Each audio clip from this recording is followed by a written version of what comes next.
L-erba' filgħaxija żewġ ġurnalisti u kamera person ta' din il-Kamra tal-Aħbarijiet ġew medda quddiem il-qorti waqt il-qadi ta' dmirijietom.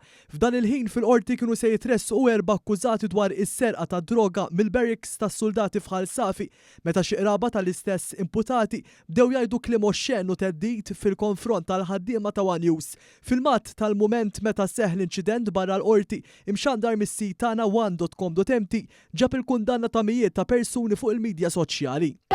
Jekk ħanħodlok ritratt, jekk iġġib il-ħija, familta kollha nagħmlu xogħolna. Le, ċempel pulizija issa. Ċempel għala zobna pulizija issa. għala zobna. Tista' ġejbni li jiena labbib zobbi ma tistax. Ilek aħna din nagħmlu lek xi ħaġa. Semmix il-każ ta' Ħuti. M'għandix idea minn huma ġifieri. Qed jeduna bil-familja u qed jwadbulna l-ilma qed jeduna bil-familja u qed jeduna imma tiħdieqx għax nimmankak.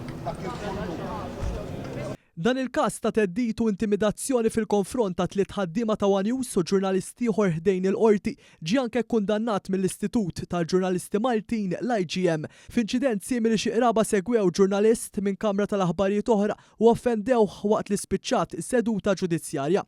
Waqt li wera s-solidarjetà mal-ġurnalisti u ringrazzja lill-Pulizija l-azzjoni immedjata, l-IGM ħeġġeġ biex tittieħed azzjoni kontra l-aggressuri. Fil-fatt One News anke għamel rapport fl-Assa tal-Pulizija tal-Belt Valletta l-ħamis filgħodu.